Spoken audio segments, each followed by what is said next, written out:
나는 관리사무소장이다. 18. 살아남는 자가 강한 것인가? 경험 하나.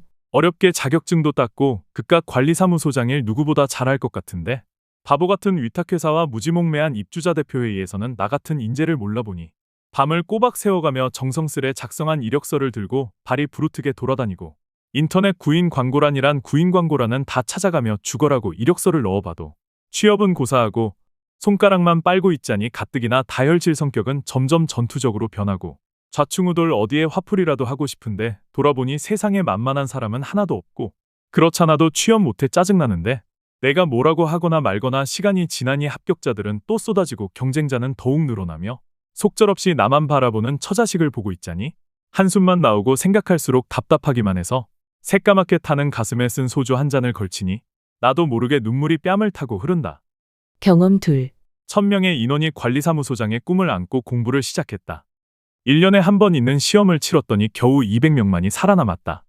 이들은 열심히 취업을 위해 노력했으나 자격을 따고 1년 안에 허름한 아파트에서나마 관리사무소장으로 근무를 시작한 사람은 20명 밖에 되지 않았다. 그런데 알고 보니 20명 중에 10명은 시험을 치르기 전부터 아파트에 근무했거나 하고 있는 사람들이라 자격증만 따면 우선순위로 자리를 확보할 수 있었던 사람이었다. 결국 1000명이 시작을 했지만 인맥도 없고 아파트 경력도 없이 뜻을 이룬 사람은 10명에 지나지 않았다. 그런데 막상 그렇게 어렵게 취업을 하고 보니 월급도 몇 푼 되지 않는데 뭔 일은 이렇게 많고 책임져야 될 것은 한도 끝도 없는지 모르겠다. 게다가 그래도 명색이 자격증 딴 전문가인데 비전문가이면서 마구잡이식인 입주자들은 틈만 나면 스트레스를 주고 자리를 위협한다. 정말 못해 먹을 노릇이다. 간혹 관리사무소장을 하는 사람들이 스스로를 폄하하기도 하고 남들이 보기에는 하찮아 보일 수도 있겠지만 관리사무소장을 하는 사람들은 1000명이 도전해서 1년에 채 20명도 넘지 않는 관리사무소장 입문의 치열한 경쟁을 넘어선 사람들이다. 교만할 필요는 없지만 그렇다고 남에게 무시당할 만큼 바보도 아니니 스스로를 위축시킬 필요는 없다. 내가 뭐라고 말한다고 거기에 좌우될 사람도 없을 것이고 주택관리사로서 반드시 어떻게 해야 한다고 설파하거나 어떤 길을 가라고 종용하고 싶은 생각도 없다.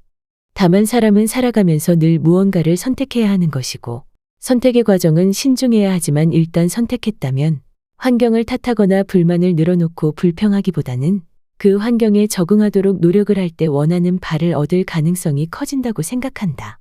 강한 자가 살아남는 것이 아니고 살아남는 자가 강한 것이다. 찰스 다윈의 말을 변주시킨 이 경구를 관리사무소장을 시작한 다음부터 부쩍 자주 듣고 있다.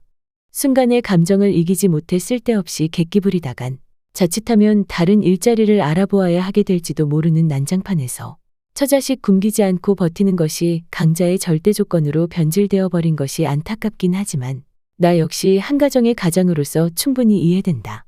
그렇지만 이제까지 살아오면서 결과도 중요하지만 그 결과 못지않게 어떻게를 중시해온 인생관이 쉬이 바뀌질 않는다. 세상에 어디서 어디까지가 정의이고 어디서부터 어디까지가 비겁한 것인지 모호하기만 한 현실에서 하여가를 부를 것인지 단심가를 노래하는 것이 옳은 것인지 잘 판단되어지지도 않으니 자식들에게 어떻게 살라고 얘기하기도 겁이 난다. 그럼에도 불구하고 살아남은 자가 강하다는 논리에 공감은 하지만 동의는 못한다. 흔한 표현으로 머리로는 이해가 되는데 마음이 따라가지를 않는다. 그러기에는 이제껏 살아온 내 삶의 방식에 미안한 마음이 들고 따라서 내 자신이 너무 애처로워지기 때문이다.